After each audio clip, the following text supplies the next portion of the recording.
Black Star Network is here. Hold no punches. I'm real revolutionary right now. Black power. Support this man, Black Media. He makes sure that our stories are told. Thank you for being the voice of Black America, Roland. Stay black. I love y'all. All momentum we have now, we have to keep this going. The video looks phenomenal. See, this difference between Black Star Network and black-owned media and something like CNN. You can't be black-owned media and be scared. It's time to be smart. Bring your eyeballs home. You dig?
Well, today is Friday, April 23rd. I am Erica Savage, filling in for Roland Martin, who is in South Carolina for an event.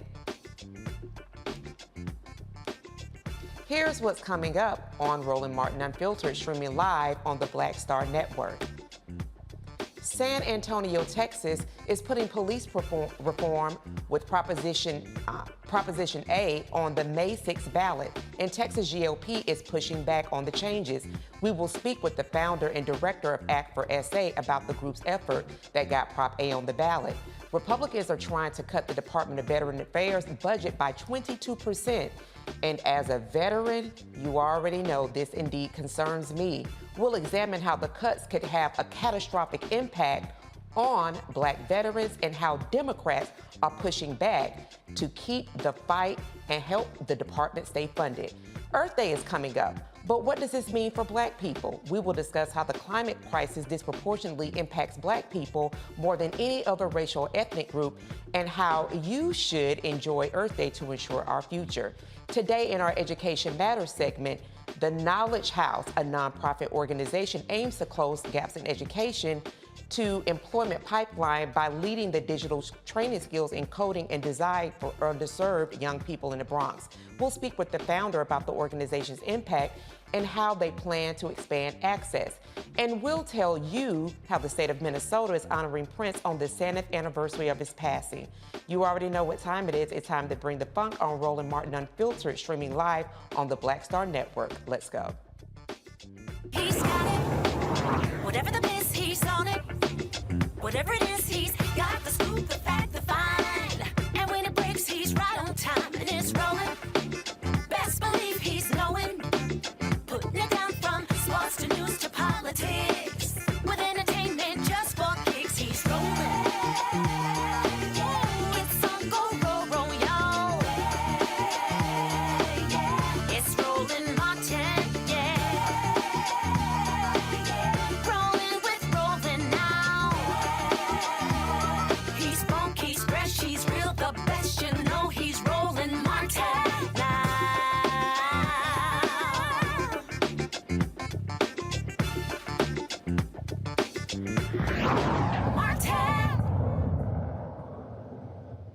In a few weeks, folks in San Antonio, Texas will vote for significant police reforms. The initiative on the May 6th ballot is Proposition A, also called the Justice Charter. Voting yes on Prop A will do the following: establish a city justice director appointed by the mayor and city council, prohibit police from issuing citations or making arrests for certain misdemeanor marijuana possession offenses, prohibit police from enforcing criminal abortion laws, ban no-knock warrants and chokeholds by law enforcement, and use citations instead of arrests for certain misdemeanors. As you can imagine, this initiative to protect Black and brown people is being met with heavy opposition. The San Antonio Police Officers Association Political Action Committee, or PAC, is using scare tactics to deter people from voting for the reforms by putting out this ad. It's not about pot. Prop A would decriminalize shoplifting and theft of services up to $750 per incident, and graffiti up to $2,500. Radical activists want no arrests, no jail time. Voters in other cities have been tricked with devastating outcomes. Don't be duped. Prop A is not about pot, but keeping criminals out of jail. Vote against. Get the facts at itsnotaboutpot.org.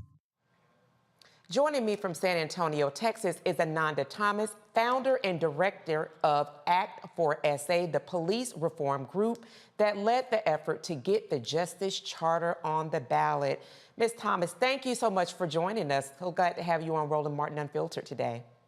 Thank you for having me. I'm so excited to be here. Absolutely. Really appreciate you being on, because when I read this piece, read it on Twitter, I was really taken aback. But first, I want to say this is the power of having people, activists on the ground that are actually seeing the issues and the connection between local and state government and bringing it to the people so people can, number one, be informed on what's happening specifically in their city, San Antonio. You all are the second largest city in Texas with about 1.5 million people, and you have a large population of Latinos in your community who would be impacted greatly by the specific measures. So I was very impressed with the work that you all were doing on the ground. Can you just walk the Roland Martin Unfiltered audience through what Prop 8 is? We talked about it very briefly here in teeing up before having you on, but can you talk about what Prop 8 is and what is the impact that it will have on those community members, those 1.5 million San Antonio Texans that I just spoke about?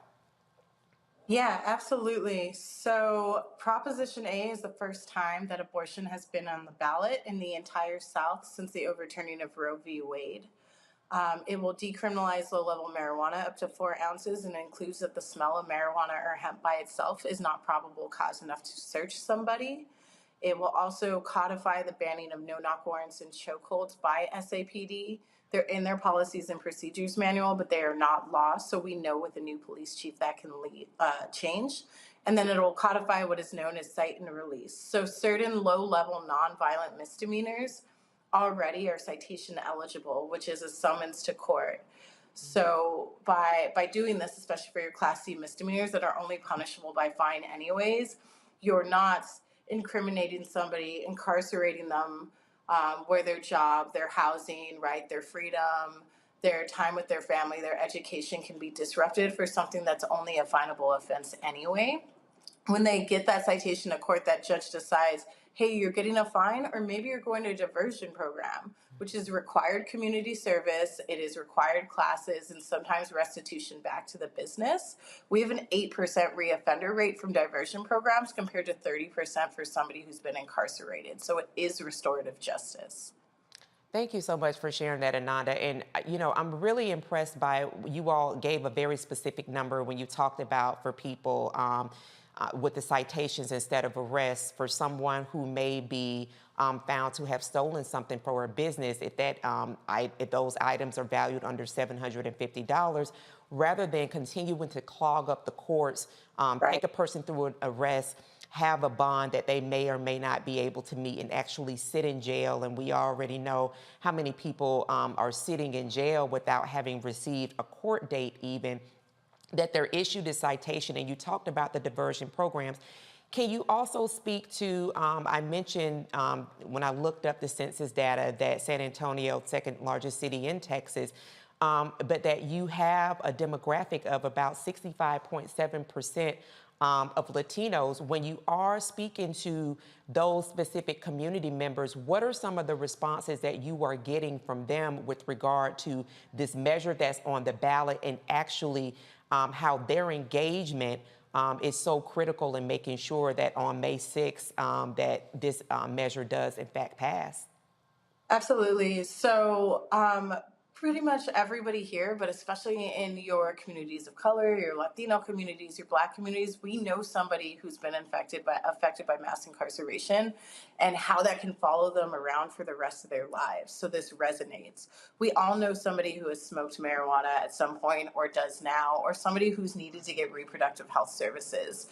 And that tie in, especially with the racial justice component of the fact that we've had cite and release, for instance, since 2019, but we're still seeing Latino people and especially Black people in our community get arrested more often than white folks for citation eligible offenses. That resonates with people, and they understand the importance of this for their community, especially for our young folks who are inheriting, right, our community and are scared because so many of their rights are being taken away and civil liberties are being stomped on every day here.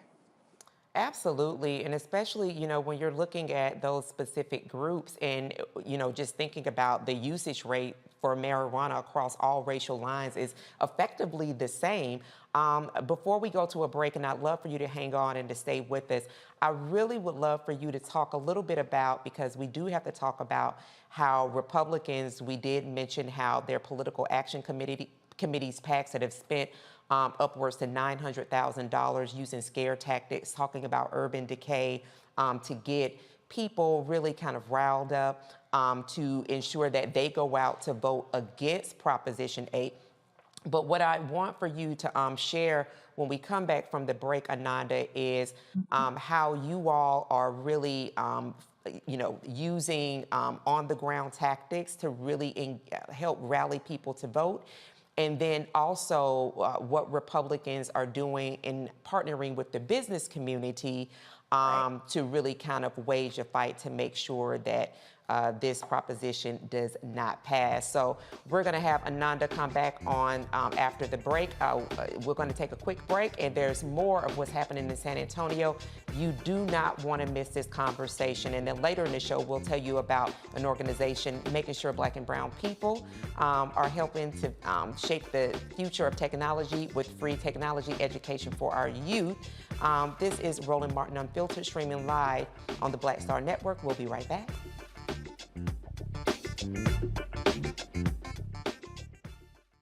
Black Star Network is here. Oh, no punches! I'm real revolutionary right now. Thank you for being the voice of Black America. All momentum we have now, we have to keep this going. The video looks phenomenal. See, there's a difference between Black Star Network and Black-owned media and something like CNN. You can't be Black-owned media and be scared. It's time to be smart. Bring your eyeballs home. You dig? Lost my daughter. I didn't know where she was. So I had to figure out how to survive, how to eat, how to live. I don't want to go into the details because she's here, first of all. She may not want me telling that story. But possession of her, the family broke down, fell apart. I was homeless. I had to figure out, I didn't have a manager or an agent or anybody anymore, and I'm the talent. So I got to figure out how to be the agent. I had to figure out, how does business work?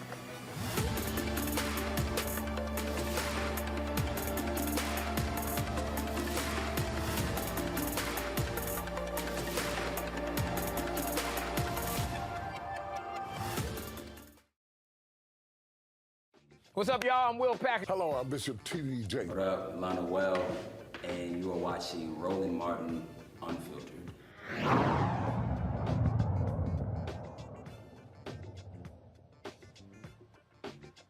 Welcome back to Roland Martin Unfiltered. I am Erica Savage, filling in for Roland Martin. We have on Ananda Thomas, the leader of a group that's really pushing for a justice charter in San Antonio, Texas. And we just want to continue the conversation. And before I bring my panel in, I wanted to ask you specifically around, so with all of the wonderful efforts that you and activists on the ground are making, that Republicans are using, because they, you in the state of Texas, you've got a Republican governor, you've got a Republican attorney general, and then you've got a Republican-led state house. And so what I was reading this piece and saw that the Republican leaders in the state house have already drafted, gotten the governor's approval for it, a bill that essentially says that local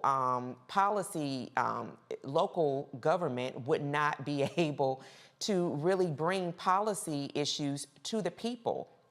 That's effectively kind of circumventing people engaging in things that do affect them. So when you're out talking to San Antonians, are you also sharing with them how their power is effectively being circumvented by their Republican-led state government, and this is why they need to make sure they get out and vote on Proposition A? Yeah, absolutely. The preemption bills are really scary. They're poorly written because it's not just the ability for us to hold our own ballot initiatives or charter amendment initiatives. This will affect us being able to control our local zoning, our employee benefits, right? For all of these things that so far we have local control over, to say, hey, we want well-paid city employees and we want the best benefits for them, or we want to have control over zoning to make sure big development is not continuing to gentrify our neighborhoods. Right. And we are talking to folks about that, letting them know we have always had the power to legislate ourselves, and that is exactly what we are doing here. Our local city leaders have been slow to move on protecting women, right, and pregnant people's rights and reproductive justice. They've been slow to codify banning of no-knock warrants and chokeholds, which we asked them to codify and was in front of them in 2020. And so when they continue to not protect us, to not fight for our rights, not to pass and codify legislation to protect our most marginalized communities, then we're going to take it to the people for a vote and have those conversations. And if they choose not to back this up or fight to not enforce this, that's just one more reason for the people to be angry enough to vote them out and put in leadership that will listen to their voters. Absolutely, could not agree more, Ananda. And just thinking about it, it'll be on the heels of Cinco de Mayo, a famous celebration of Mexican defeating the French Empire. So I'm really hoping as many people celebrate Cinco de Mayo that they absolutely make sure that they turn out to vote to ensure that Proposition A does move forward. So I'm going to go ahead and bring in my panel for questions for you. And on our panel today, we have Michael Hotep, host of the African History Network show in 313, that's in Detroit, Michigan. We also have Matt Manning, civil rights attorney out of Corpus Christi, Texas. And then we have Joe Richardson, another civil rights attorney. I am going to start with the home team, Matt Manning from out of Corpus Christi, Texas. What is your question for Ananda? So Ananda, just to give you context, I actually wrote the cite and release policy down here in Nueces County, and we had a lot of the same pushback. So my question for you is, what has been, what you've seen in terms of the media and the government responding to the actual data? Because I thought it was extremely important that you mentioned you only have an 8% recidivism rate. And what people don't know about these laws that you're talking about is that they've been on the books in the state of Texas for quite some time. It's not a new law. It's merely asking the police to use their resources better and not over-incarcerate people. So what has been the response of government when you guys say, look, it's only 8% that we're seeing reoffending in these programs? Because that's extremely compelling. Yeah, so it's really interesting because our district attorney who implemented cite and release here locally in 2019 won handily running on the fact that he implemented this program. And what we're seeing now, because there's so much pressure from the San Antonio Police Officers Association and some other political entities, we're seeing some of our city leadership who supported cite and release and decriminalization of marijuana actually walk that back right now because they are on the ballot. And, you know, they're giving into those endorsements.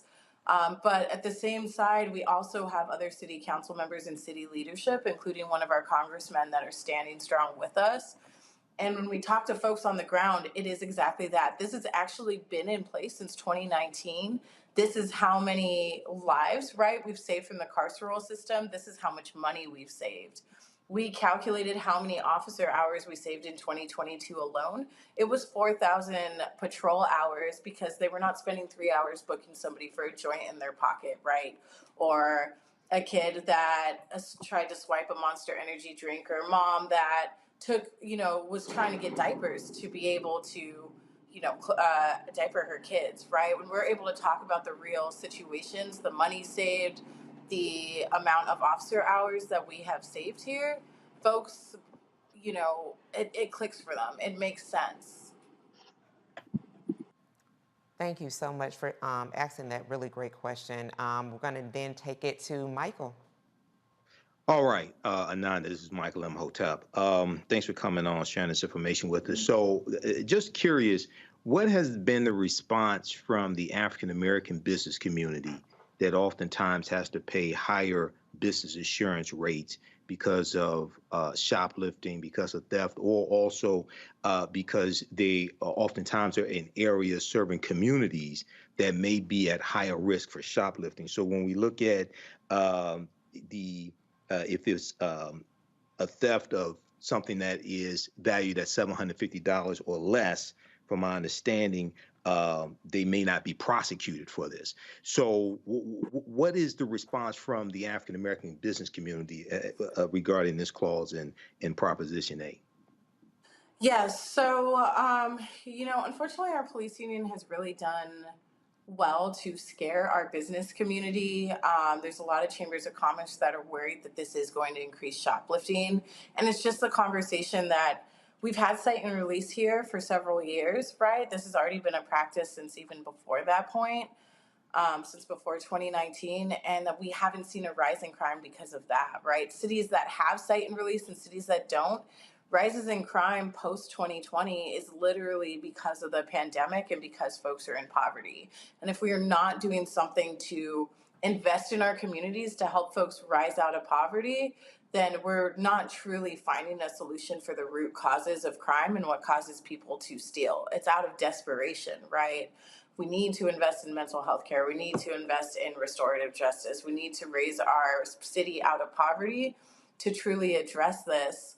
And then on the other side, too, is that the money that we're saving from cite and release, right? Let's find solutions and ways for that to go back to the small business community, especially like our Black-owned businesses and our Latino-owned businesses, to help them even further as they are suffering from the after effects of the pandemic.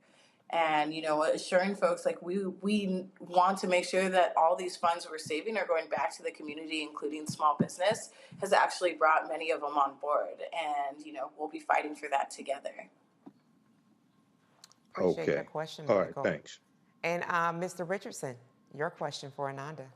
Hi there, Ananda. Appreciate what you're doing, being there in the belly of the beast. And this is actually a question that I'm sure Matt will probably have some information on, but I'm wondering out loud not only about the political allyship that is there for you, you know, folks tooting the horn that way, and whether people that are politically inclined and aligned with you are being a support, because I think one of the things that's important is that people really need to know that a lot of people are negatively affected by what it is that you're trying to change. And that actually, on some level, it can transcend politics.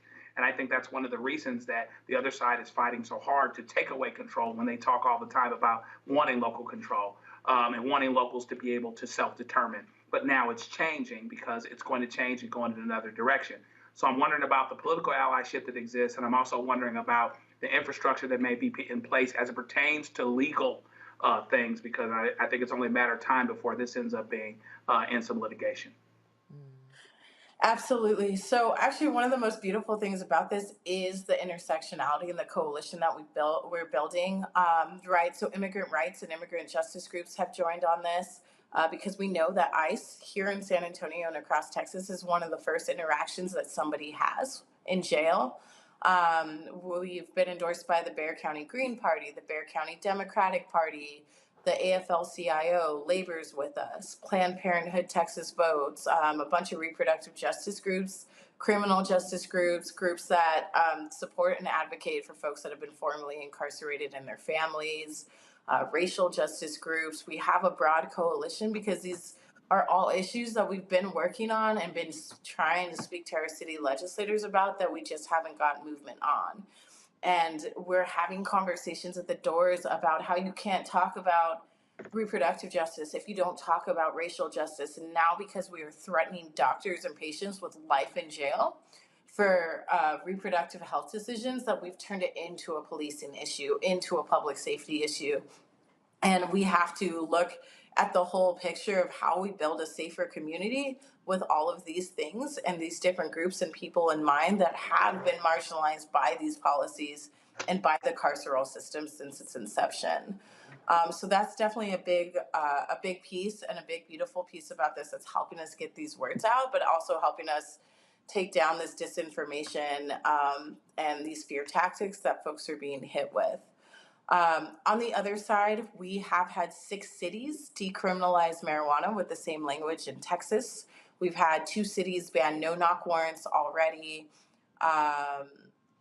We have cite and release in many other cities, and it's allowed by state law. Really, the only new piece here is decriminalization of abortion, and we're invoking that same home rule city power to direct our tax dollars, including our resources and police, for what their priorities are, and they aren't.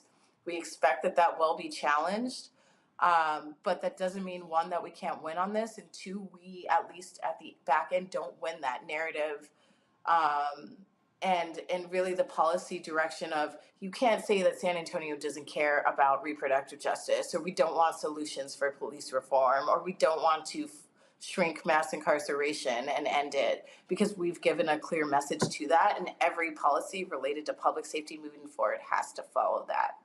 And then one final piece is we did write in a severability clause at the very end should any one piece of this be struck down in court, the rest of this will still get implemented and go into effect, because we knew that at least with the abortion piece and how politicized this is, that some things might get shot down, and that's no reason not to win at least some of these things as we're trying to win all of them. Ananda Thomas, we want to thank you so much for being on Roland Martin Unfiltered, for really demonstrating the power of groundwork. Could you please share with us how people can connect with you very quickly?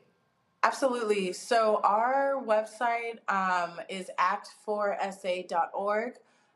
This is our Facebook and our Instagram and Twitter. It's at act4satx. Specifically for the Justice Charter, our website is sajusticecharter.com. Okay. We have our social media links here. We have a ton of information. You can donate, you can volunteer. We have options for folks that are virtual. And if you know some folks in San Antonio, or you are here, right, and you believe in racial justice and criminal justice and a woman's right to choose, then you need to get yourself, your friends, your neighbors out to vote for Prop A. Thank you again for being on Roland Martin Unfiltered. Be well and keep us updated on how things go. And it's time for us to take a quick break. We'll be back. Roland Martin Unfiltered, streaming live on the Black Star Network. Be right back.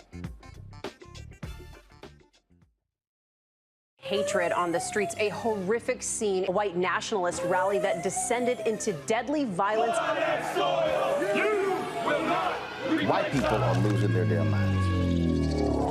As an angry pro-Trump mob storms the U.S. Capitol, we've seen shooting. We're about to see the rise of what I call white minority resistance. We have seen white folks in this country who simply cannot tolerate black folks voting. I think what we're seeing is the inevitable result of violent denial. This is part of American history. Every time that people of color have made progress, whether real or symbolic, there has been what Carol Anderson at Emory University calls white rage as a backlash. This is the rise of the Proud Boys and the Boogaloo Boys. America, there's going to be more of this. Here's all the Proud Boys, guys. This country is getting increasingly racist in its behaviors and its attitudes because of the fear of white people. The fear that they're taking our jobs, they're taking our resources, they're taking our women. This is white fear.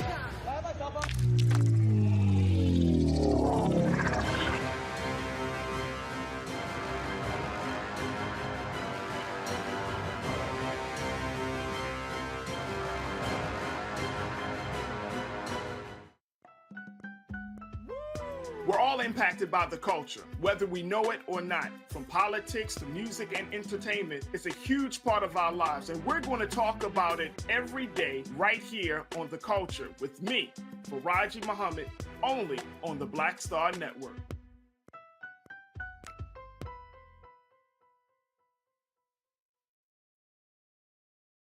Hi, I'm Vivian Green. Hi, this is Essence Atkins. Hey everybody, this is your man Fred Hammond, and you're watching Roland Martin, my man, Unfiltered.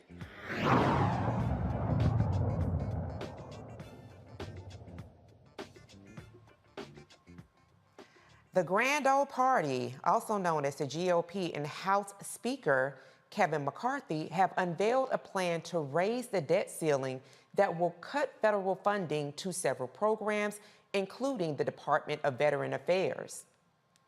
The proposed 22% budget cut to the VA would threaten critical services for veterans. This would mean 30 million fewer veterans' outpatient visits and 81,000 jobs lost across the Veterans Health Administration, leading to longer wait times for medical care and benefits, reduced access to telehealth, and limited funding for construction projects and national cemeteries. These proposed cuts would also negatively impact veterans who access housing, food assistance, mental health, and substance abuse youth services by eliminating funding for housing choice vouchers for up to 50,000 veterans, increasing their risk of homelessness. The proposed budget would mean that 4,200 fewer veterans experiencing or at risk of homelessness would receive job training, counseling, and job readiness services provided through the Department of Labor's Homeless Veterans Reintegration Program. And you already know, you all, as a veteran, this greatly concerns me.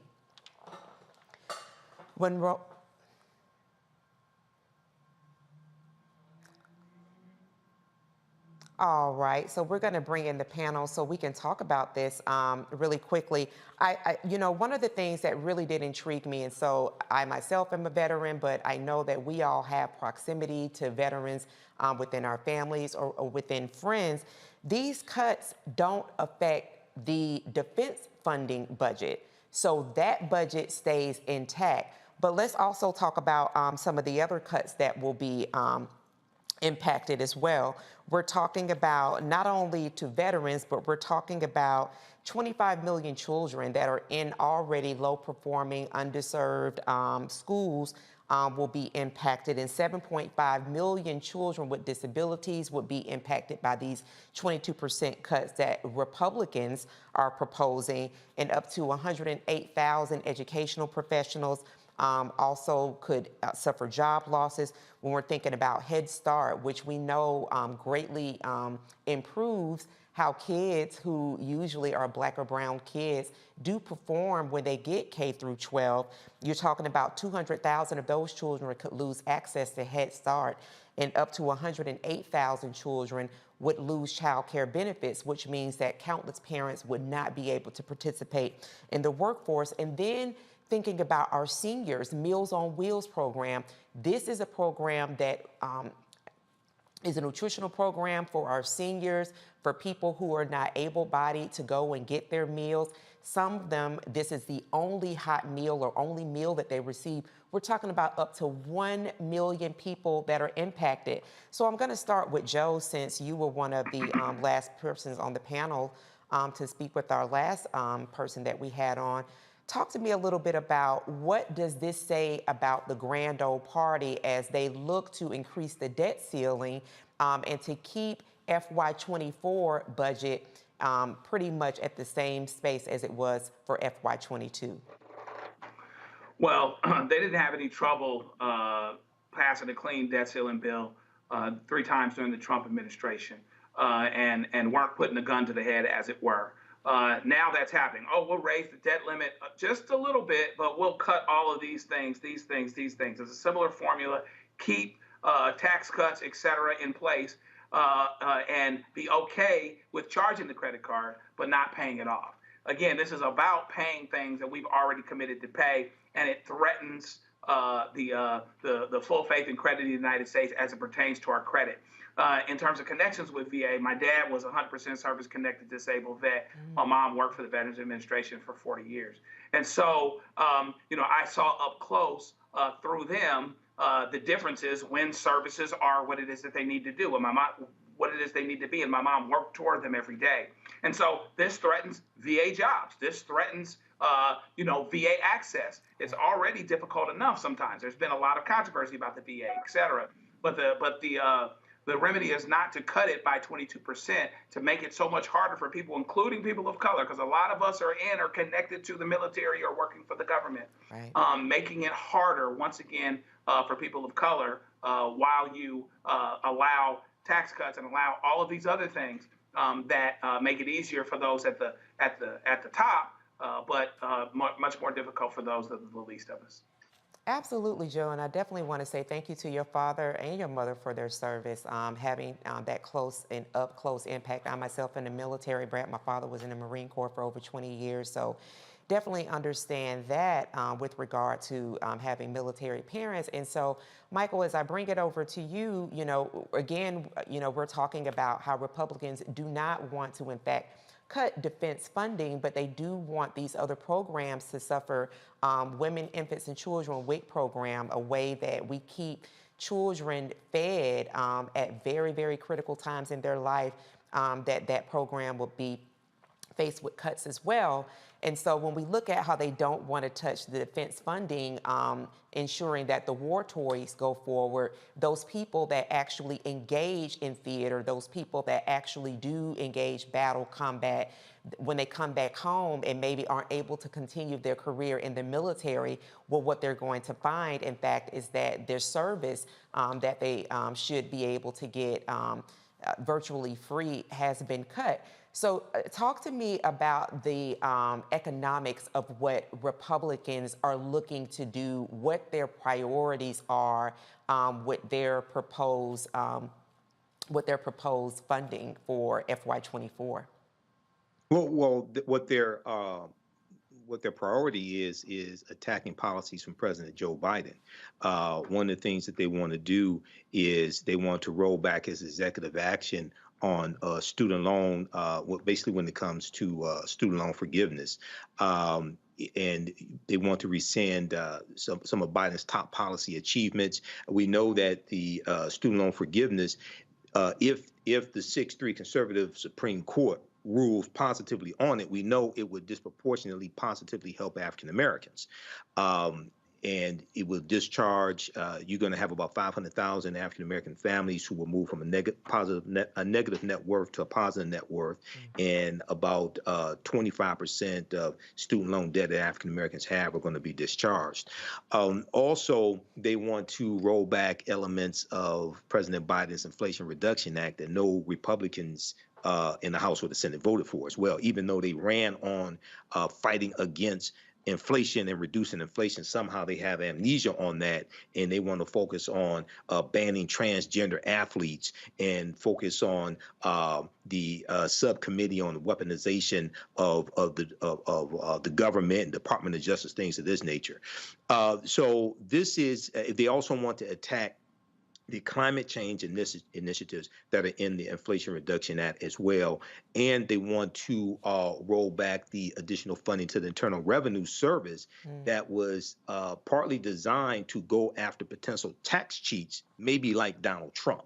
So what's important really to understand is the difference between Democrats being in control of the House of Representatives and continue to pass policies that are beneficial to African Americans, and Republicans being in control of the House of Representatives and voting against those policies, is about a total of about 7,000 votes in a handful of House elections. Okay, so this is an example of how elections have consequences. So all the people out there saying we want reparations, explain to me how you gonna get Kevin McCarthy to allow a debate on reparations to come to the House floor and a vote on reparations to come to the House floor. I'll wait.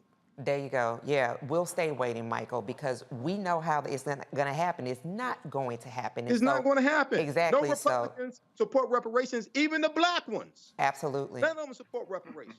Absolutely. You're talking about people that will take an inch and make it a mile. Republicans will do that, and they're doing that with that very slim majority that they have in the House that you so pointed out. And so, Matt, to you, you were just having discussion about, legislation that you have been a part of and, moving. Talk to me a little bit about, as we continue to talk about how the Grand Old Party, what their list of priorities are, and it's not people-centered. What do you say to people who continually want to say that, both parties are the same, they're going to do what they want to do anyway, that their vote doesn't matter? How do you take what we're having a robust conversation about now that impacts people of all backgrounds and tell them that this does impact them and this is why it is important for them to engage in the power mechanism that they do have, which is the vote? I think that's a brilliant question. And I think it's a brilliant question because GOP continually stands for gets over on people, right? What they do is get people to vote on rhetoric, not on reality. The fact that you've got people who are in, places like Mississippi and Louisiana who need Medicare benefits, who need SNAP benefits, right? But they continually vote against things like welfare because some Republican is telling them that means the welfare queen is taking all their hard-earned tax dollars, is a function of the Republicans, one, playing for keeps, and two, not caring about the fact that what they're saying is cognitively dissonant with the other things they've said for decades. So, the reality of it is, all jokes aside, it's terrifying that people continually vote against their interests. Case in point, how many military members do you know who consistently vote Republican because they believe, that's going to equate to a stronger defense system, right? Nonetheless, they're trying to divest money away from the VA. So what you see is, I think, a lot of times single-issue voters and also people who are just bought by the rhetoric. And the reason that is so problematic is because right now the Republicans clearly have the largest bullhorn or the strongest bullhorn, and they have the people who are coming out to vote most voraciously. So to answer your question, what people have to do, which I think Michael beats the drum on brilliantly every time we're on here, is you have to vote. You can't afford to sit out. because it has measurable effects on your life, particularly in the context of things like the divestment of local control. I mean, the idea that we have a system that's founded on federalism and across the country, state legislatures are doing everything they can to take away local control should terrify people, because that tells you that the people you vote for have no meaningful effect on your lives if the people above them at a different level can just take away their power capriciously. So I think we're in a fight for democracy right now, and I think the GOP is willing to fight a lot dirtier than the Democrats are, and that means measurable gains for them where they should not have such gains.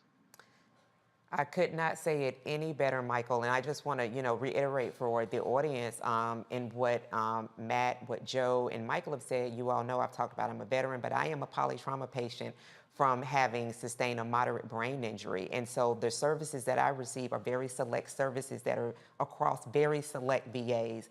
So if you don't think that your vote is important, let me tell you, I'm so glad that I am an engaged voter, that I am a person that raises my voice, because the services that I receive are a direct result of the VA having the money and the funding to actually give me the services that I need to continue to live.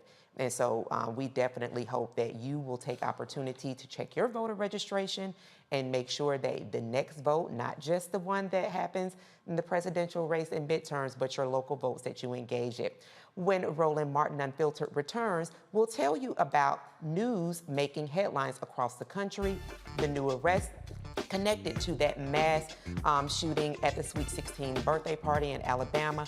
Colin Kaepernick is helping a Georgia family whose loved one was found dead, covered in bed bugs, and one Tennessee Republican who voted to expel two black lawmakers resigns. Roland Martin Unfiltered continues streaming live on the Black Star Network. We will be right back. On the next Get Wealthy with me, Deborah Owens, America's Wealth Coach, Dexter Jenkins is a faith-based financial mentor with more than 20 years in the financial services industry. He's passionate about helping families build generational wealth. Even though I'm talking about things like prayer, I'm talking about things about reading the word, I'm talking about things like fellowship, I'm talking to members who are dealing with losing their houses, or I'm talking to members who, because of a lack of the handling their finances, they're working 2 and 3 jobs. And so what I'm finding is that they're not coming to church because they don't have a handle on their finances. We're talking how to get wealthy through faith and our finances on the next Get Wealthy, right here, only on Black Star Network.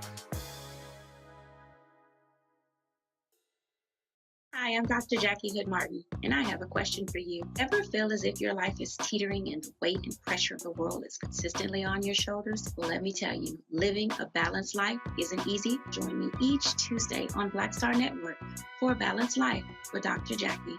We'll laugh together, cry together, pull ourselves together, and cheer each other on. So join me for new shows each Tuesday on Black Star Network, A Balanced Life with Dr. Jackie.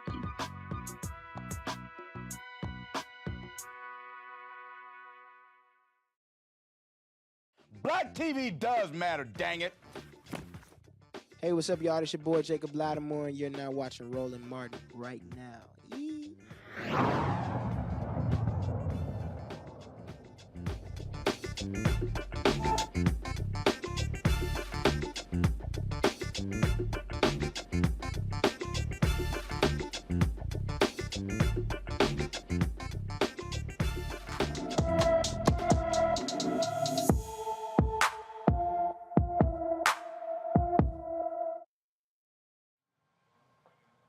Today's Blacking Missing is Tremaine Orange.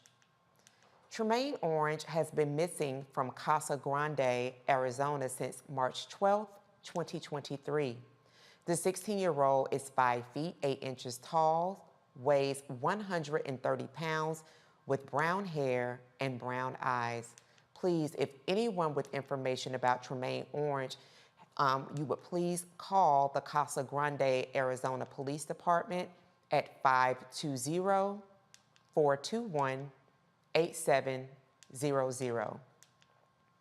6 people are now in custody and facing reckless murder charges for the Mass shooting at a Sweet 16 birthday party that left 4 dead and 32 injured in Dadeville, Alabama. Today, an unnamed 15-year-old was arrested. Thursday, the Alabama Law Enforcement Agency arrested Willie George Brown Jr. and John Latron Brown. Wilson Lamar Hill Jr. and brothers Tyreek and Travis McAuliffe were arrested earlier this week. 4 of the 32 injured victims remain hospitalized and in critical condition. 4 people were killed, and those are Phil Dowdwell, Marcia Emmanuel Collins, Corbin Dometry Halston, and Shanivia Nicole Smith. The birthday party was for Dowdell's sister, Alexis. In Georgia, LaShawn Thompson, former NFL quarterback Colin Kaepernick, is helping a Georgia family discover how their loved one died inside the Fulton County Jail.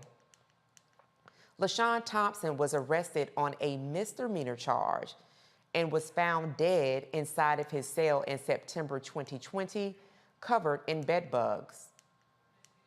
Thompson's family members and a legal team led the demonstration outside of the Fulton County Jail, including civil rights attorney Ben Crump, as they rallied to get justice and close the facility. While 3 have resigned. This was the psychiatric ward of the Fulton County Jail. You know, Attorney Counsel Rogers, I think Brittany Griner in the Russian prison had a better facility than what LaShawn Thompson had here in Fulton County, Georgia. And so we ain't gonna let nobody pass the baton. We want justice for LaShawn. We won't pass the baton. We want justice. I don't know why, but that's what happened. I looked at the pictures and I can see bugs in his eyes, bugs in his ears, bugs in his nose. When we got the body, we looked and we was wondering, my God. The funeral home man say, don't touch him. But you know, knowing his ain't, she gonna look. I'm searching. I'm just looking. I see bites, Percy bites. And I was like, y'all look. The funeral home man said, don't touch. So I'm thinking why you don't want to touch, because probably from the infection in his body, we may have a cut and it would be something on us. Yeah. So we didn't touch him. But can you imagine? No. Can you imagine him screaming and him hollering, saying, help? They biting. And nobody come. Nobody come. Nobody. Can you say nobody? Nobody came. Nobody came. We had a press conference with the sheriff, but I tell you what I told him. I left out of there with still no understanding. I still have no understanding until y'all find out what happened to him, and then I have some understanding. But God brought him here for a reason. He came to change things. While 3 top jailers resigned, and Fulton County Sheriff Pat Lambada said they might switch healthcare providers, the family was unsatisfied. Thompson's death has attracted the attention of Senator Ossoff, chairman of the Human Rights Subcommittee, who launched an inquiry into conditions at jails across Georgia. The Justice Department also requested the case file for a federal rights and criminal investigation into Thompson's death. One of the top GOP leaders who pushed back to have 2 Black Tennessee lawmakers expelled was found to have violated, get this, the policy against workplace discrimination and harassment, leading to his resignation. The Ethics Subcommittee found Tennessee State Representative Scotty Campbell did, in fact, sexually harass at least 1 legislative intern. The victim provided several examples of Campbell's behavior in an email to university officials, including inappropriate comments about the possibility of the victim and another intern performing sexual acts on one another. Campbell resigned from his seat Thursday following the release of the Ethics Subcommittee's report. And in updated news, a baby taken from a couple a Texas couple was returned by the court. A Texas family is reunited with their daughter Mila after the Texas Department of Family and Protective Services removed their baby for choosing a home birth over a hospital. Tamisha and Rodney Jackson's 3-week-old baby, Mila Jackson, will be returned to her parents following a decision by the Dallas County District Attorney's Office. Before the scheduled hearing this morning, the district attorney returned Mila to her parents. Mila was initially removed due to concern over her parents' ability to care for her after her birth at home. Her pediatrician thought she was not receiving appropriate care given the diagnosis of jaundice. The case has been surrounded by controversy, particularly after the revelation that court documents authorizing Mila's removal had different names listed as her parents. The situation prompted rallies in the family's support. And then 2 California men have been exonerated. A California judge exonerates 2 men who spent nearly 17 years in prison for a crime that they did not, in fact, commit. Dupree Glass and Juan Rayford had been wrongly convicted of attempted murder after a 2004 shooting. Still, they were declared innocent following a new trial that included a confession from the actual shooter. The case was first brought under California's law, which guarantees compensation for defendants who have had their cases thrown out and presents opportunity to prove their innocence. The men who were, get this, 17 and 18 years old when they were arrested were each awarded $140 for every day they spent behind bars, totaling $900,000 under a new law. Defense attorneys plan on suing the state, county, and district attorney's office for wrongful prosecution. And there's more to come on Roland Martin Unfiltered. When we return, we'll discuss Earth Day and why Black people should not be left out of the environmental conversation. And why is Netflix being sued for having a Black woman depicting Queen Cleopatra? We'll tell you all about this hot topic when Roland Martin Unfiltered, streaming live on the Black Star Network, returns after this commercial break. Next on the Black Table with me, Craig Carr. In mid-April, we lost another giant, a man who we had the opportunity to have a conversation with here at the Black Table, Dr. Robert Charles Smith. We had a conversation with Dr. Smith about his life and times and his memoir, From the Bayou to the Bay. The opportunity to go to Berkeley got me out of that difficult situation and put me at the center of radicalism in California, the center of Black radicalism. We lift his voice, we lift his name on the next Black Table here on the Black Star Network.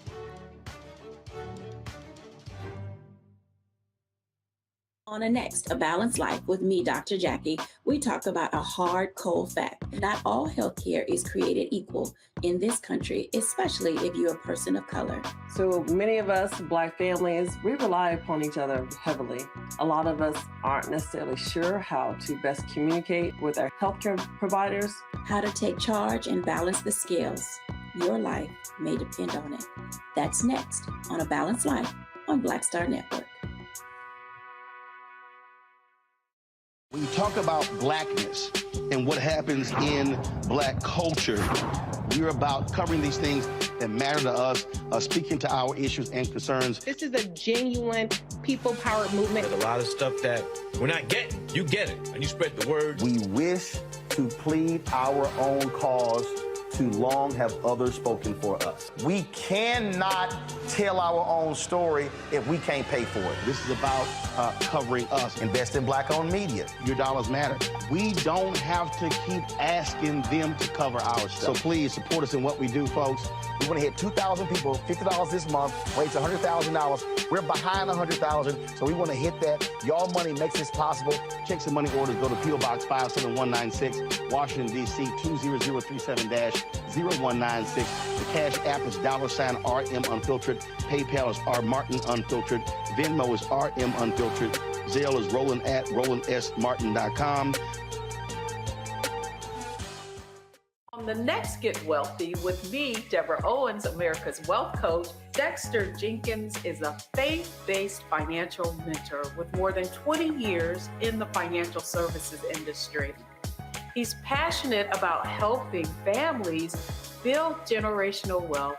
Even though I'm talking about things like prayer, I'm talking about things about reading the word, I'm talking about things like fellowship, I'm talking to members who are dealing with losing their houses, or I'm talking to members who, because of a lack of the handling their finances, they're working 2 and 3 jobs. And so what I'm finding is that they're not coming to church because they don't have a handle on their finances. We're talking how to get wealthy through faith and our finances on the next Get Wealthy, right here, only on Black Star Network.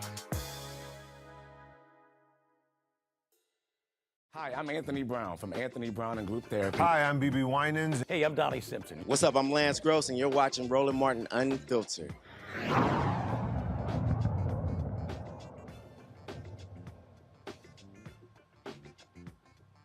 Welcome back to Roland Martin Unfiltered, streaming live on the Black Star Network. Want to bring the panel in. We're going to talk about one of those last pieces that we just covered.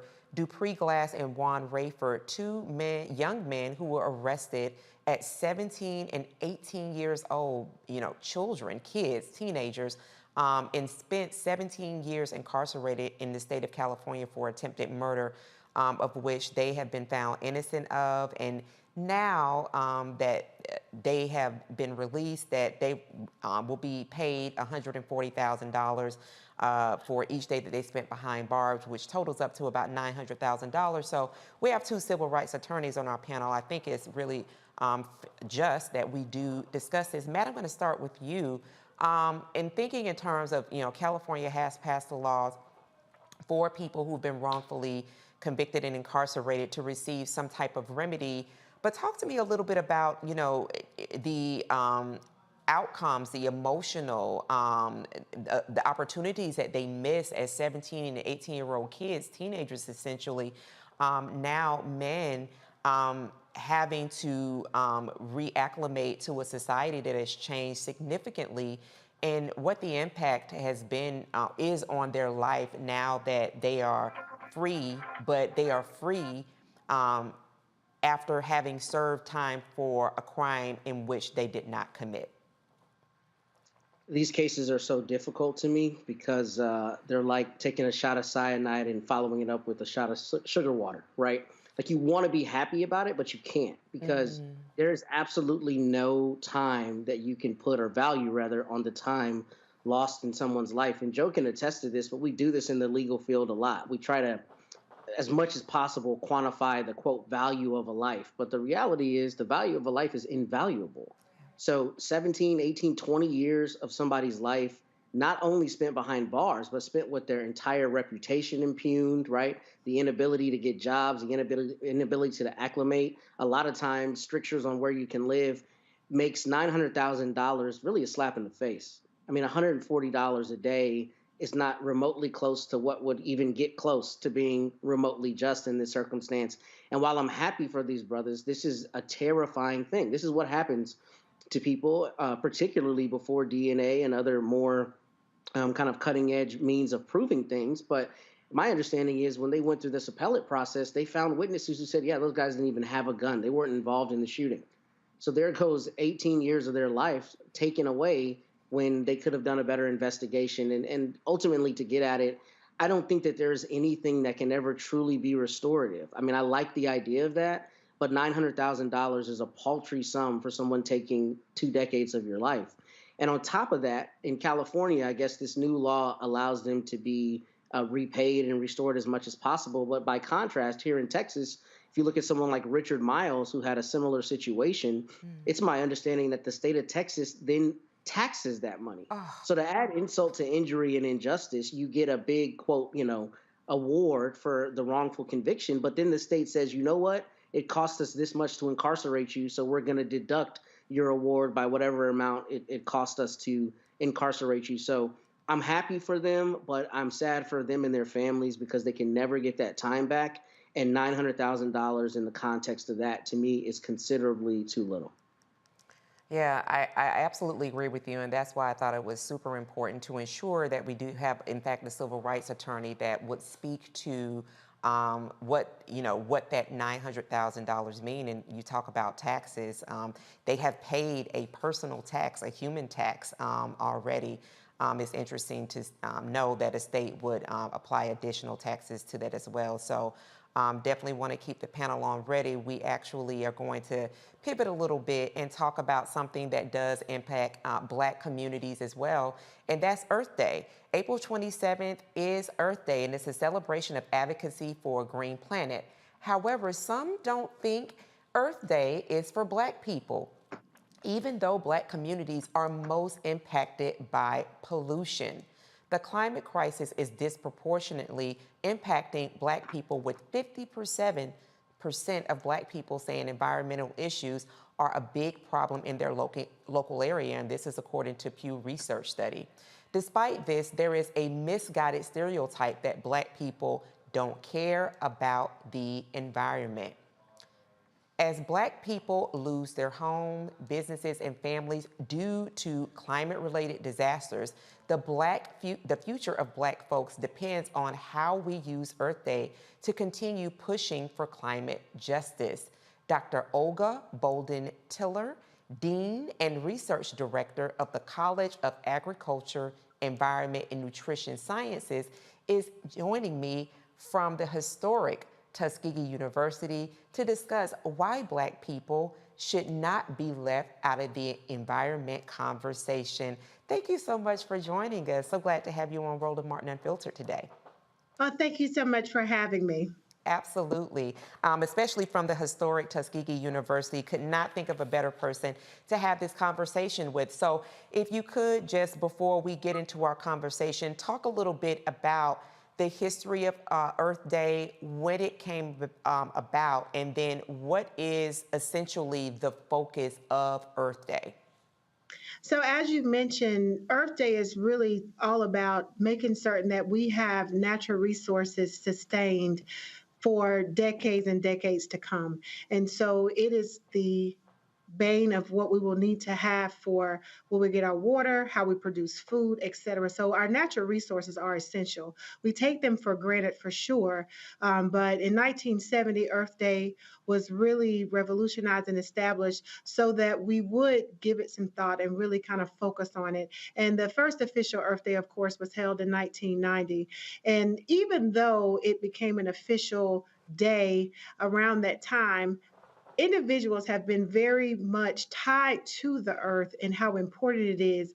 Our indigenous people, African Americans, et cetera. In fact, many argue that George Washington Carver, pictured here in the image behind me, played an integral role with the research that he does and did related to understanding our environment and making certain that natural resources were taken into consideration in all that we do, including agriculture. Yeah, I think that's such an important lesson to know, because, when you talk about those specific groups, when you talk about Black and indigenous peoples, I mean, we actually work the earth, we work the land. But when we're talking about in current conversations with regards to Earth Day, some of the things that I've kind of read and listened to with regards to, in many cities across these United States, there's a tax to use plastic bags.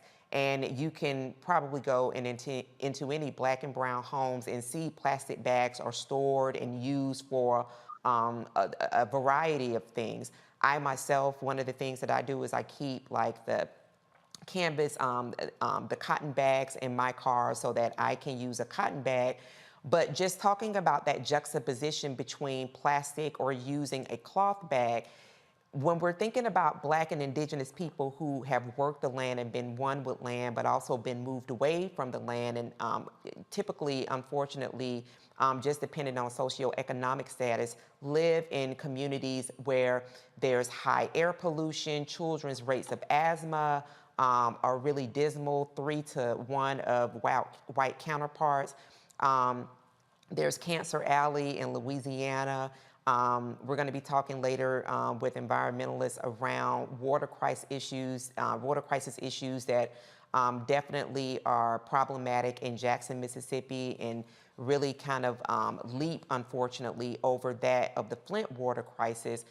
Can you talk a little bit more around how, even though, again, Black and Indigenous people have worked the land, how we have not been included in the conversations to moving away from materials that are damaging to the earth and bringing us into a space where we feel included in the conversation and actually seeing outcomes that do provide better health outcomes for Black and Indigenous people?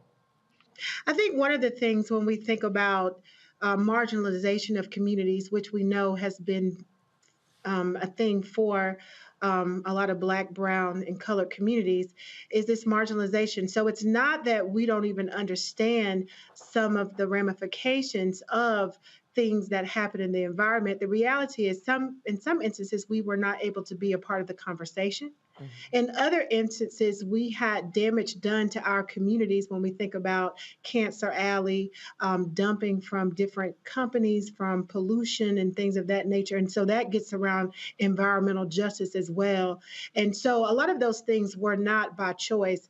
In fact, there's a very powerful film out that says, "See me in nature." So we've been a part of nature, but we haven't always necessarily been able to be a part of the conversation, and our voices haven't always been able to be heard. And so that's why it's so critical that institutions like Tuskegee University and other HBCUs really amplify these issues and really educate our communities while we now have the opportunity. And these critical conversations worldwide are so important. Absolutely, Dr. Tiller. And before I bring my panel in to ask questions, I just want to say, could you speak to some efforts that you know that are happening in local communities to help really bring Black and brown people into more of the fold when we're having these conversations around environment as well? So I mentioned the See Me in Nature film by Asia Singleton. There are other films available like Water Has No Enemy that is directed by Will Baker. Lots of discussion around environmental justice, really enlightening individuals to challenges around the environment that are in communities so that in fact we can start to have these critical conversations. We're doing that here at Tuskegee University. We're working throughout the 1890 land grant system to have system-wide conversations.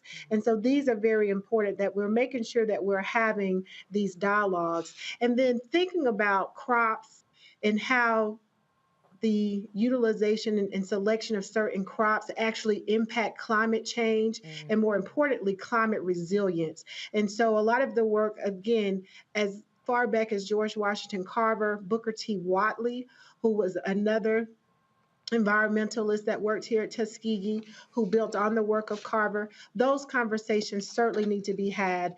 And so having workshops, having events within our community to heighten awareness and really educating young people and their families about the careers that are in these green spaces so that we can make sure that we have individuals from our communities that are certified and trained so that they can be a part of these conversations and make sure that the challenges and issues that are a part of marginalized communities are a part of the conversation and addressed.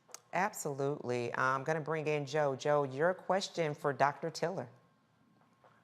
Dr. Tiller, thanks for this important, incredibly important work that you do. I think it's important to be reminded that Earth Day and, when they call folks tree huggers and, all these other things, these are not quote, white things. These are things that affect us probably, certainly disproportionately, and it makes it all the more important that we're part of it. You started talking about it a little bit and just want to build on it a little bit more.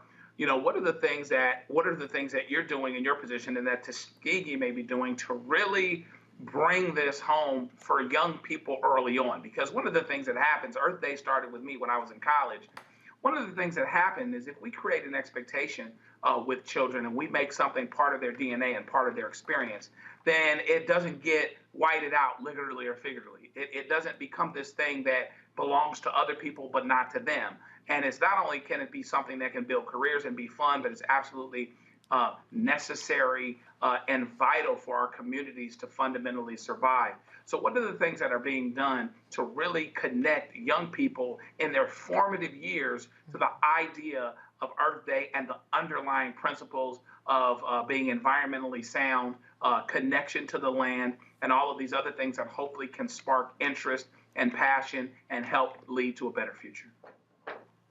So there are a number of programs. A lot of people are, aware of 4-H and FFA, but we also have MANARS, which is Minorities in Agriculture, Natural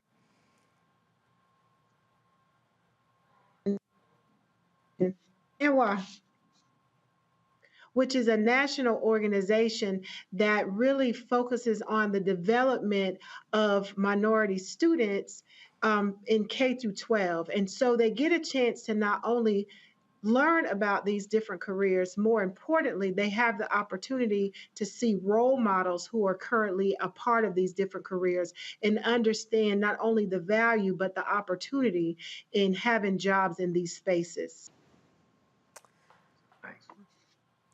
Wow, thank you so much for that great question and for bringing in the aspect of our youth in that.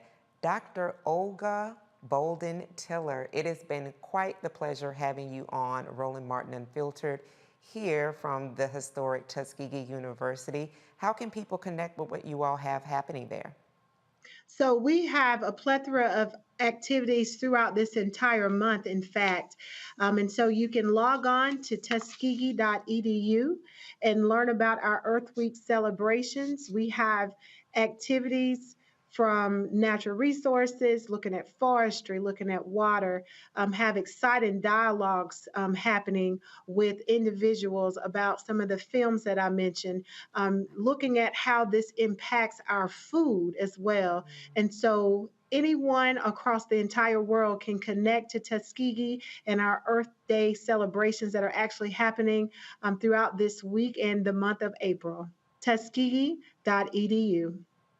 Thank you again for being on Roland Martin Unfiltered, Dr. Bolden Tiller. Thank you for having me. Absolutely. And still to come, we'll discuss a trending topic on social media. Honey, the social, honey, social. Netflix is accused of blackwashing docudrama Queen Cleopatra. One organization is trying to be the pipeline for Black and brown people to enter the tech field. And later, we'll tell you how the state of Minnesota is honoring Prince on the 7th anniversary of his passing. Stay with us. You're watching Roland Martin Unfiltered on Black Star Network. We'll be right back. I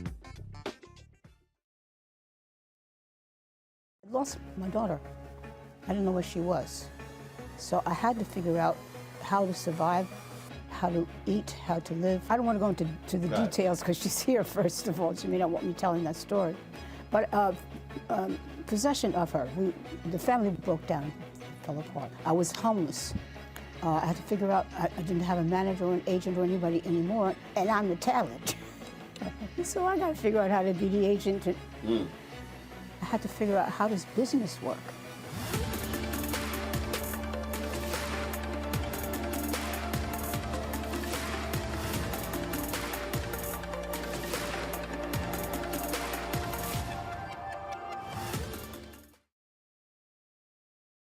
Hatred on the streets, a horrific scene, a white nationalist rally that descended into deadly violence.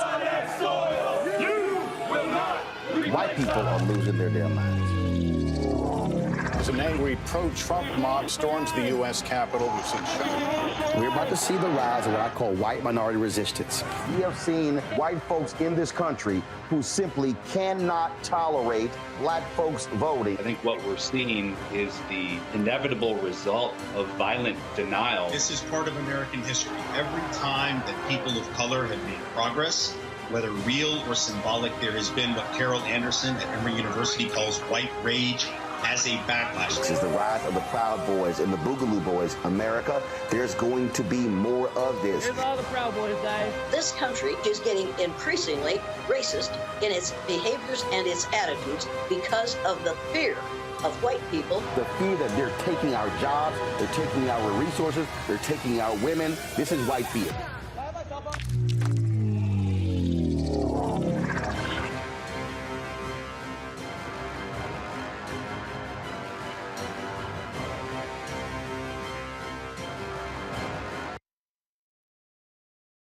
It's Kim Whitley. Yo, what's up? This your boy Ice Cube. Hey, yo, Peace World, what's going on? It's the Love King of R&B, Raheem Devon, and you're watching Roland Martin, Unfiltered.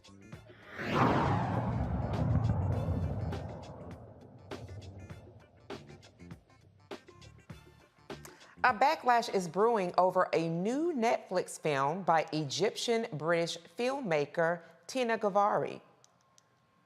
The TV drama documentary series about the life of Cleopatra, featuring Black actress Adele James in the leading role, has sparked outrage in Egypt with accusations of blackwashing and stealing their history. While it is unclear whether Cleopatra was Black, Gavari feels it is unlikely she was white. As history suggests, Elizabeth Taylor played the Queen in 1963. Gavari calls for a conversation about colorism and internalized white supremacy, and for imaginations to be liberated so historical figures can be explored without fear. Queen Cleopatra debuts on Netflix May 10th. So, Michael, with the social media controversy that has brewed, that was the first thing that I thought about. One of the early depictions that I saw of Queen Cleopatra was by Elizabeth Taylor, who is no doubt non-Black and very white. Talk to me a little bit about what lens you believe that this is really kind of gaining a lot of momentum from, and what this does with kind of like this racial reckoning that was supposed to happen after the lynching of George Floyd. What does it say about really where people hold their racial sentiments? Okay, well, thanks for asking that question, Erica. And I had been following this story for a number of reasons. And today I reached out to one of my teachers, Professor James Small, about this, who was a consultant on the first installment of the African Queens series, executive produced by Jada Pinkett Smith. The first installment was on Queen Nzinga of Matamba, which is in modern-day Angola. He was a consultant on that first installment. And Professor Small put me in contact with one of my friends, Tony Browder, author of Nile Valley Contributions to Civilization. So this is a complicated issue. The reason why is, in looking at different articles on this, the framework of Black and white are contemporary frameworks, 17th century, 18th century, coming from people like Carl von Linnaeus and Dr. Johann Friedrich Blumenbach, who are credited with really stratifying humanity into races. Okay, in antiquity, we don't have that type of construct. So we're trying to look at something in ancient times. Cleopatra VII was born in 69 BC. In Alexandria, Egypt. We're trying to look at something in antiquity, in BC times, through through a contemporary lens. The question is when it comes to her mother and grandmother and their what we would call ethnicity. It's unclear. On the father's side, so she's in the line of what are known as the Ptolemies. The Ptolemy line comes in after Alexander the Greek, because ain't nothing great about him. After Alexander the Greek invades Egypt in 332 BC, and then Ptolemy the First Soter-Lagi takes over in 323 BC. And these are Greeks, okay? So she is looked at as possibly being Egyptian, African, partially on her mother or grandmother's side. It's not conclusive. However, I think it was, I like the depiction. This installment comes out May 10th, okay? So I've just seen the trailer. I like the depiction coming from this series dealing with African queens. Now, the backlash coming from Egyptians, and we got to be careful of that term Egyptian, because we're dealing with Egypt basically after it was conquered by Arabs, and the Arabs invade in 639 AD and conquer in 642 AD. So we have to really be careful of what we're talking about. This is not what we call ancient Kemet, which was ruled by what we would term as Black Africans who are relatives of the Nubians, okay? So you have a effort to whitewash, so to speak, whitewash Egypt and the history of it, and to discredit the indigenous African people when it comes to the pyramids, when it comes to the greatness of ancient Kemet, ancient Egypt. So I think there should be debates on this. I think there should be historical presentations on this. This can be the catalyst coming from Jada Pinkett Smith and Will Smith's production company. This can be the catalyst for this, but we need to get some African scholars in on this, people like Tony Browder, people like Sister Nubia Wardford, who's a cultural anthropologist here in Detroit, who I've interviewed a number of times. And at the same time, we also have to refute the tour that Dr. Zahi Hawass is going on starting in May around the U.S. And that appears to be an attempt also to whitewash ancient Egypt as well. There's always an attempt to either separate Egypt from Africa or say that the Egyptians, the ancient Egyptians, were either brown-skinned Caucasians or anything but sub-Saharan Africans. So this is something that we really have to analyze and fight against. Yeah, Michael, and thank you for bringing out those points. No doubt it's definitely complex. We know that they're white Arabs. They're people, of Arab descent that are of different, backgrounds. Well, they're black Arabs and also. So, absolutely. So we understand that. And so, Joe, want to bring this to you, the claims of blackwashing when there are movies that, I can think of like Gods of Egypt, where white men played Egyptians. I'm thinking about The Last Samurai with Tom Cruise. He is a whole white man. So talk to me a little bit about, to essentially make the claim of blackwashing, which I did not know was a whole word, but I guess it is a whole word. Talk to me a little bit about what does it mean for other depictions in Hollywood that we've seen when we look at the background of what is actually being brought to film, and the background does not match the person that's embodying that particular role. The shoe is on the other foot now, right? This lends to the larger narrative and the larger fear about being outnumbered, about being majority minority where the rest of the world is.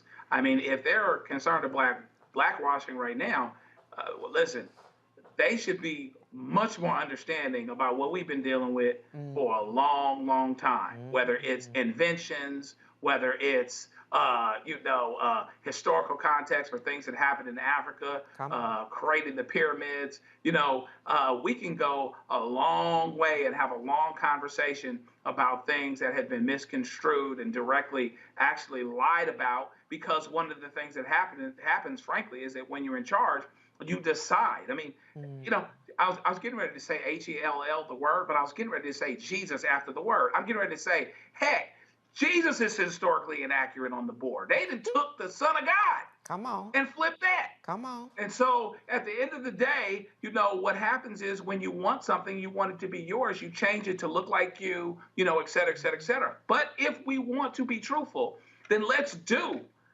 what we're talking about here in terms of let's get the information to be historically accurate to the extent that we can, and then embrace it. You don't have to feel any worse about anything just because we started civilization, but it is what it is, okay? So let's just go down the road, be truthful, and get rid of this notion about, being commercial, whitewashing things, making things feel better, making things look better and feel better, when you're really just turning it on its head and flipping what you've been doing the whole time.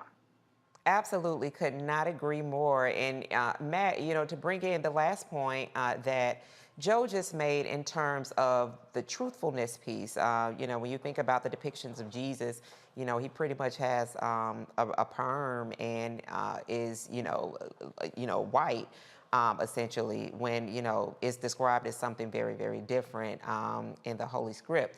But we've been really dealing in a lot of elements of truth not being brought to certain communities, right? So when we're talking about, whether it's talking about Proposition A, remedies that will be made for Black and brown communities that will be of good effect for them, whether we're talking about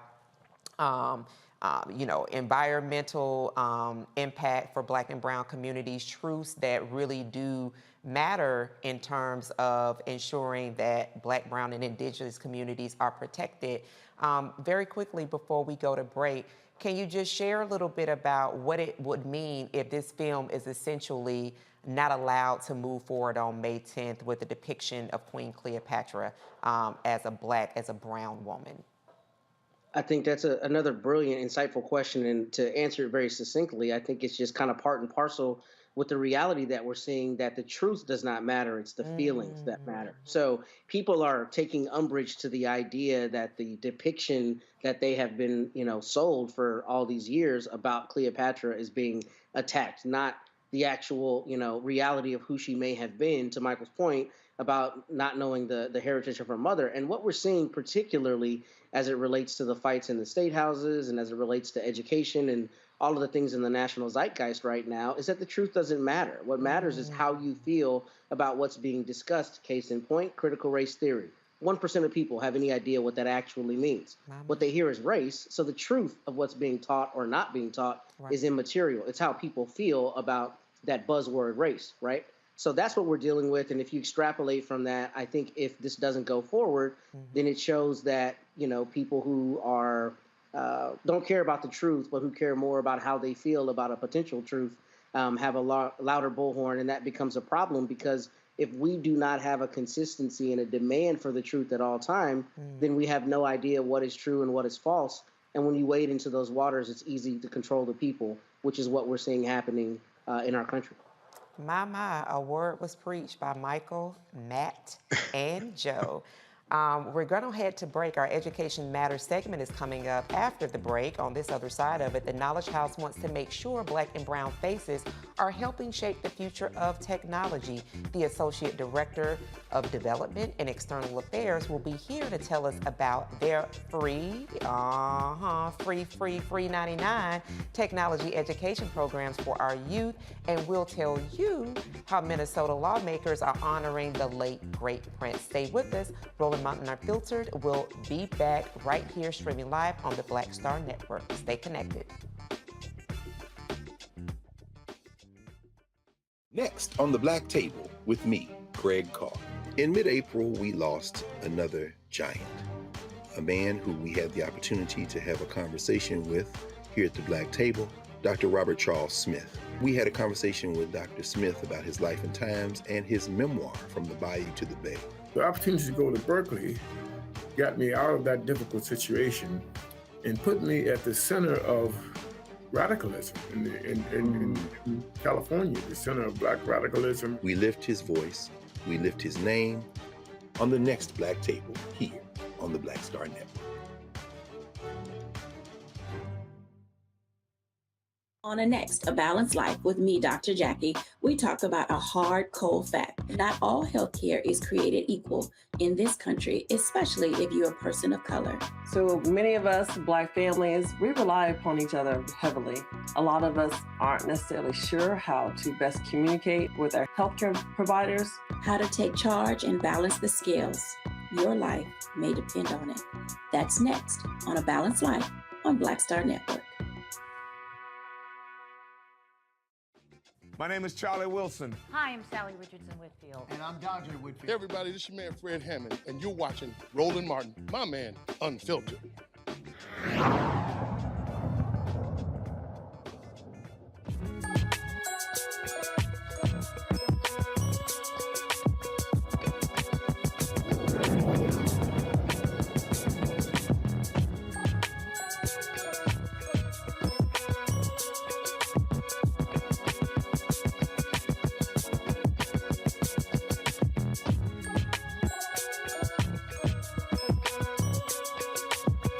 With the onset of AI, ChatGPT, Black and Brown faces need to be included in shaping the future of the rise of technology-based companies. The Knowledge House aims to close the gaps in the education to employment pipeline by leading digital skills training in coding and design for underserved young people. Antoinette J. Craig Antoinette J. Gregg, the Associate Director of Development and External Affairs of the Knowledge House, is joining me from New York to explain their free technology education programs. Welcome. We're so glad to have you, Ms. Gregg. Hi, thank you. Good evening. I'm so happy to be here. Glad to be here. Absolutely. Oh gosh, we're so glad to have you. So please talk a little bit more about what the Knowledge House is doing. I understand that the offering, the recruitment offerings, the mentorship offerings that you all will be bringing will be available in Atlanta, New York, LA, and I believe it's Newark, New Jersey as well. Can you talk to us a little bit about what the Knowledge House is offering, and then what specifically will you be offering in those 4 cities? Yeah, so the Knowledge House is an organization that has its roots in the Bronx. We make sure to help Black and Brown aspiring technologists really empower them to go into careers in tech. We know that tech is the future. And so being able to train along 4 different tracks within our adult program and also helping high schoolers start a path towards tech is our main focus. We have 2 fellowships. The first, I said, is a high school program. We actually was created with Kareem Carbouche. I don't know if y'all know who that is, but that is French Montana.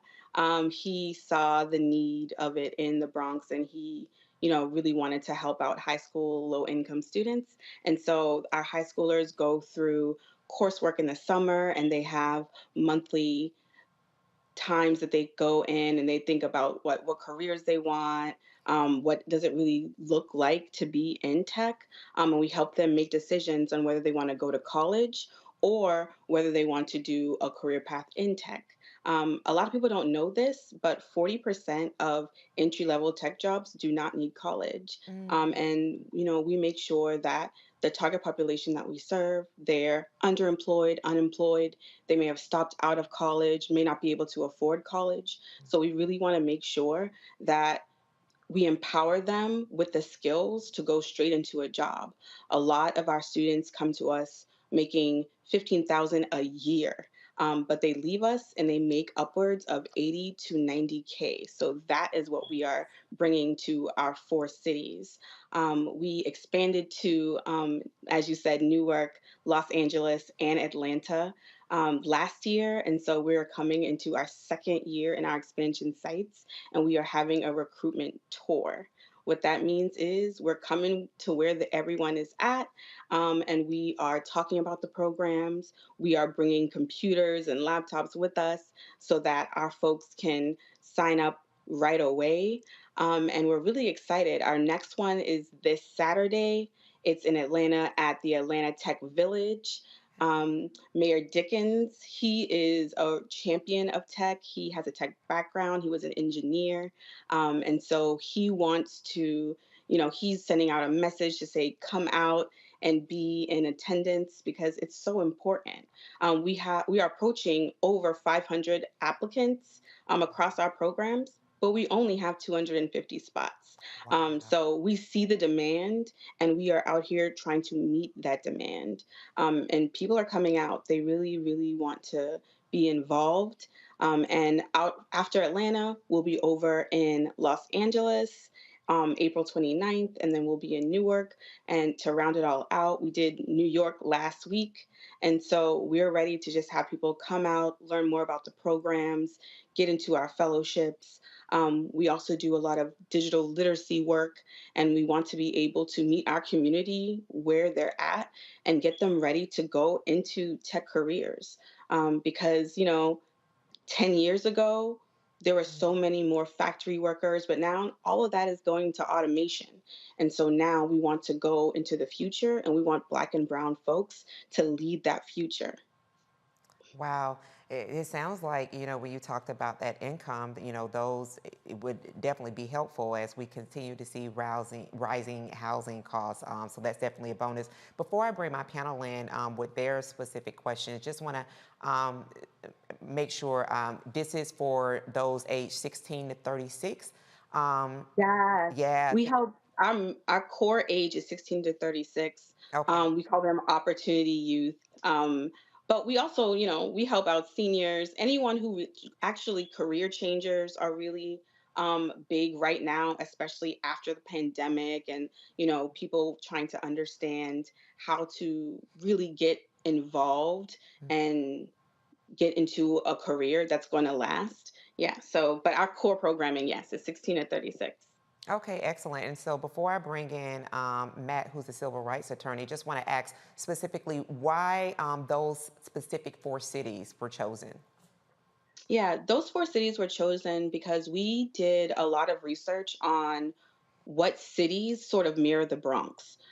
Because we started in the Bronx, where in the South Bronx to be specific, where it's still to this day the poorest congressional district in the nation, we knew that there is this untapped talent, underestimated population that can really just go into a year-long program free, get this skill set that they need, and then be able to, you know, thrive with a real meaningful wage. And so when we were looking at other cities, we saw that Atlanta was that type of city. We saw that New York was that type of city. We saw Los Angeles was that type of city. Not only looking for that target population, but also looking at what tech is doing in certain cities. So these cities are also places where there's burgeoning tech ecosystems. A lot of startups are there. A lot of headquarters to different places are there. For in Atlanta specifically, there's Delta there. There's Mercedes Benz. You know, everyone really thinks about the sort of quintessential Salesforces, the Googles, and things like that. But every company, for all intents and purposes, is now a tech company. They need a website. They have an app. Like there's all these different ways in which engineers, data scientists, cybersecurity specialists, UX UI design folks can go in and be a real value add. So we definitely want the population. We want the employers to actually pipeline students into these jobs, because if there's no jobs, then we can't be in that city.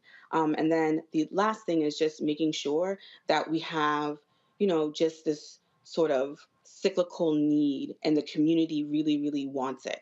Because the target population can be there, but if the community isn't invested, you know, then it's harder for us to go into a city and find those people and meet those people where they're at, help them with wraparound services, like, you know, when you talk about housing insecurity, food insecurity, and to make sure that they can persist through our program. So that's why, you know, we chose those cities. That was a really good question. Thank you. Excellent. That's good information to know. Matt, your question for Antoinette. Yeah, so my question for you is what conversations are y'all having or what training are you doing as it relates to ethics in tech? And I ask because with the onset of AI, there are a lot of conversations about responsible use of tech, right? And even social responsibility in that respect. So how does that fit into the program at the Knowledge House, if at all? Yeah, so for our direct service, 90% of our staff is Black and Brown. So our students see technologists every single day in every aspect. When we have tutors and mentors, we go to the ERG groups within these big companies, and we make sure that we're getting to the Black people, we're getting to the brown people, so that we're able to make sure that, you know, all of the sort of imposter syndromes and the ideas that you don't fit are there. The first step is getting people in the door. Tech is still very white and very male. So our sort of main goal is to first get people in the door and get them stayed in the door. We do have a lot of panels with elected officials, with community members, workforce development organizations, companies about how to, you know, hire diverse talent, how to retain them, how to keep them. And then after that, we then go and we help to advocate to make sure that within workforce development and within these corporate entities, they really make sure to think about, you know, as a Black technologist, what are the things that, you know, we may not have seen before? You know, and when you talk about AI, a lot of people also talk about when, you know, you go to the bathroom to do the automatic hand dryers and it just doesn't work. And it's because when they go to test those things, it's normally white hands that test those things. So being able to make sure you have a diverse array of people to actually test these things, to make this code, to just be there to actually bear in mind what we need and how technology is going to affect Black and Brown folks means that we have to have the numbers first. Wow, that was such a great question, especially in your response, Antoinette, in talking about, something as simple as when you use the soap dispenser out and how that soap doesn't come out or it takes a long time to come out. And it's because we don't have Black and Brown technologists in those spaces to ensure that it does recognize when a hand that is not a non-Black hand, that we do receive the soap on command. Antoinette J. Gregg, thank you so much for coming on Roland Martin Unfiltered. If people are interested in the Knowledge House, you already talked about having 500 applicants and only 250 spaces. Could you tell them how they connect or get more information? Yeah, if folks want to apply, they can always go to theknowledgehouse.org/apply. We also have, like I said, a lot of digital literacy opportunities so that folks in the community who just want to know what the computer does, who wants to know the different applications that you use in offices, and just get more acquainted with technology. We have a lot of opportunities there, and we're growing. So, this year it's 250, but we want to be able to get more and more Black and Brown people into tech. So stay tuned, definitely.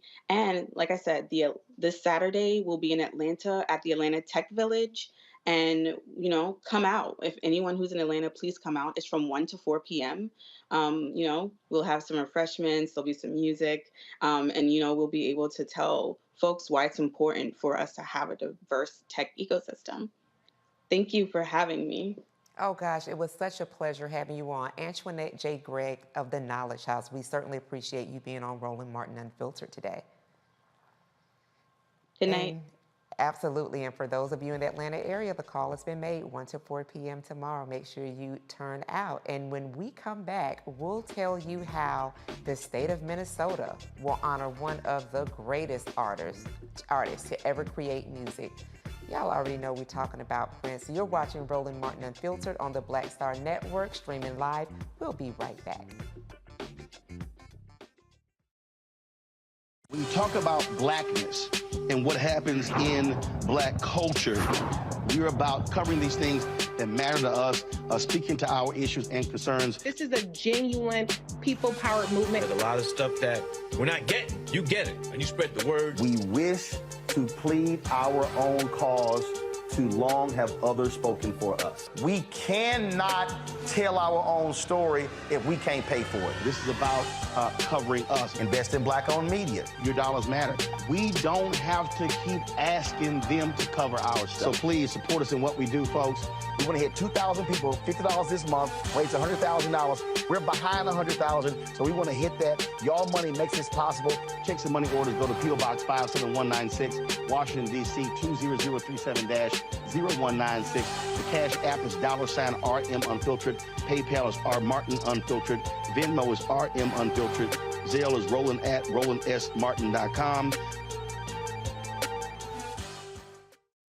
On a next, A Balanced Life with me, Dr. Jackie, we talk about a hard, cold fact. Not all healthcare is created equal in this country, especially if you're a person of color. So many of us, Black families, we rely upon each other heavily. A lot of us aren't necessarily sure how to best communicate with our healthcare providers. How to take charge and balance the scales. Your life may depend on it. That's next on A Balanced Life on Black Star Network. Hey, I'm Cupid, the maker of the Cupid Shuffle and the Wham Dance. What's going on? This is Tobias Trevelyan. And if you're ready, you are listening to and you are watching Roland Martin Unfiltered.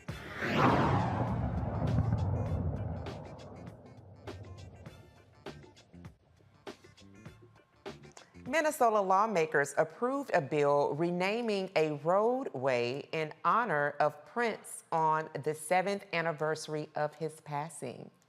The Minnesota House of Representatives passed the Prince bill, designating a portion of Highway 5 in Chasen as Prince Rogers Nelson Memorial Highway.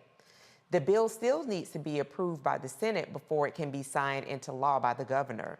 Prince passed away on April 21st, 2016, of an accidental overdose in his Paisley Park studio. So I definitely want to bring in the panel for us to talk about Mr. Purple Rain himself. I don't, if you all can see, I am donning purple today in honor of Prince. It's still very hard to believe that he's no longer with us. But, you know, Joe, just talk a little bit about what this means, him being honored this way, even though their team in Minnesota did not win in the playoffs the other day. But, you know, that's for another time.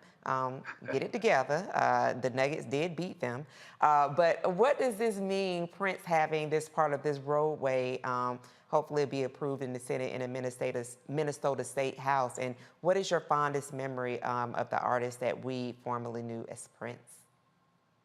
Oh, to get asked a music question, this is what it's all about. Years ago, long ago and far away, I thought that I would be primarily an entertainment lawyer because I was a liner notes person. I appeared at Billboard magazine. I knew what song was number one, who had the publishing, who had the label.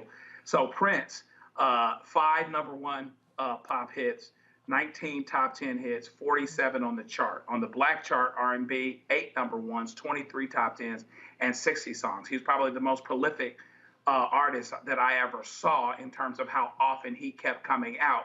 And years ago, after the church that was occupying the Forum decided not to occupy it anymore, Prince decided single-handedly to try to keep the Forum open. He did about 10 or 15 shows in LA. This is in 2011. I was lucky enough to be at one of those shows with tickets for $25. And that night, he had Maceo on the horns, and he did 5 encores, 5. And I'm so glad that I was able to see him, and I saw him twice. I saw him also at what's now Crypto.com with Staples back in 2004. Yeah. And the Prince family tree, Jimmy Jam and Terry Lewis, Alexander O'Neal, Morris Day and the Time, all of these guys that were influenced by him and who are so prominent in what we do now. I've had the privilege of interviewing Jimmy Jam. And so I was so glad that I was able to see him and bear witness to what he did live. He was so prolific, and he could leave everything to the imagination or nothing at all. He played every instrument. He was truly a self-contained artist. And even though I love Michael, and I hate that I didn't get to see Michael, people would compare him. If you had $10, you would buy one album or the other, but they were very, very different artists. Prince was just an incredible storyteller, wrote for a lot of other folks, but he was all about his music and all about his art. And so I am glad for this piece of recognition. My wife grew up in Minneapolis, and of course is a Prince fan. Didn't want to go with me to those concerts, though. I said, well, baby, I told you. But in any event, we're just glad he's getting the recognition. Wow. Thank you for hitting us with all of those factoids and a little bit on the personal as well, too. I mean, he definitely impacted music, and he's just a once-in-a-generation. We're going to round it out with Michael. Michael, a fond Prince memory, and what are your thoughts about this part of the roadway being named in honor of Prince Rogers Nelson, a prolific artist of our time? Well, number one, you see I'm wearing a purple tie, number one. 2, I'm a huge Prince fan. I think this is very important, but also Prince did study history as well. So I think it would be important. I don't know if they already have it, but they need to have some type of music scholarships as well, and do something also centered around history, because Prince studied history also. So he played 27 instruments. I think I first found out about Prince in 1981. I was in like 6th grade, okay? And, you know, Controversy came out. I remember when 1999 came out, double LP. I bought the double LP. I remember when Purple Rain came out. I went to go see it in the theater. Totally blown away, not just by Prince, but also by Apollonia Katera as well. Come on. That sister out also. But this is, I mean, Prince changed the game with his high heels, you know, his ruffles, things like this. He was an innovator when it came to fashion also. Yeah. And I never got to see him perform live. I did see Morris Day and the Time perform live. They put on a hell of a show. Yeah, they blew everybody away. So I think people need to study Prince. And one thing I take away, I used to play the saxophone. So I have an affinity for like live instruments, not sampling, Yeah. but live instruments and creating music organically. I used to be able to read music also. So Nice. long live the king, Prince Rogers Nelson. Oh, gosh. And we're going to wrap it up here very quickly. Matt, your thoughts, fondest memory on Prince in about 30 seconds. I'm not quite as long in the tooth as Michael and Joe. Shade. Yeah, all the same. Is Prince I'll be is the 52 GOAT, June hands 7th. down. Shout out to Julius Shepard, my good brother from Howard, who has been making that Prince versus MJ argument for the 20 years since we were in school. So he's been right. He stays right. And I hope everybody puts on their raspberry berets, gets in their little red Corvettes, and drives down Highway 5 until the doves cry. So shout out to the GOAT. That is such a beautiful way to round it out. I want to say special thank you to the panel for joining us tonight. Matt, Joe, Michael, such a pleasure to be on with you all tonight. And that does it for us on Roland Martin Unfiltered. I want to thank you, the Roland Martin Unfiltered audience, for being connected. Make sure that you contribute. Also want to thank Roland for allowing me to keep the host seat warm for today. Thank you for all that you do watching and supporting. And be sure to download the Black Star Network app. Have a great weekend. And in the words of Roland, holla. Be well, everyone. See you Monday.